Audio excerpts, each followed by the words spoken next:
Bonjour tout le monde, bienvenue à une autre vidéo de peinture acrylique. Cette fois, comme je vous avais dit la dernière fois, on va tenter de donner la vie à un objet inerte, dont cette fois une roche.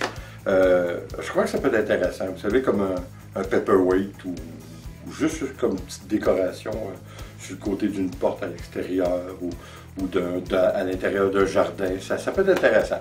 Alors, ce qu'on va faire, c'est que là, déjà présentement, j'ai lavé évidemment ma roche et puis j'ai donné une couche de gesso, ce qui va nous donner un bon fond pour recevoir notre acrylique. Comme je vous avais déjà dit, on n'est pas toujours obligé de faire des cellules, mais je trouve que là, c'est d'à propos. Étant donné que c'est un objet inerte, évidemment, je trouve que d'y donner des cellules, c'est d'y donner encore un effet plus de vie. Fait que je crois qu'on va essayer ça, puis on va voir ce que ça donne. On y va!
J'ai un autre coulage de terminé.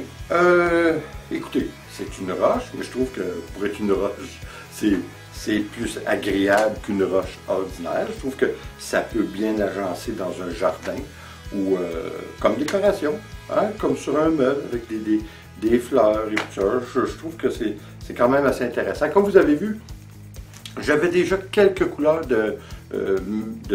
d'acrylique de fête. Les couleurs que j'avais de fête, il y a que le brun que j'avais déjà pas préparé d'avance, j'ai ajouté au brun du Floetrol comme j'avais aux autres. Encore une fois, c'est pas nécessaire. Si vous n'avez pas de Floetrol, c'est pas grave, c'est juste un additif. En fait, c'est un petit peu un retardateur. Ça retarde un petit peu l'acrylique de sécher, puis ça va permettre de mieux se travailler. Mais rien n'empêche à rien. Si vous n'avez pas, c'est pas plus grave que ça. En fait, comme vous avez vu après, par contre, j'ai mis beaucoup de silicone. Je vous le dis, là, je pense que j'ai jamais mis autant de silicone. J'ai laissé mon acrylique reposer quelque peu, comme on sait, pour obtenir encore plus de cellules. Par contre, ça donnait pas, les cellules n'apparaissaient pas. Il y a quelque chose à dire comme trop, c'est pas assez. Hein?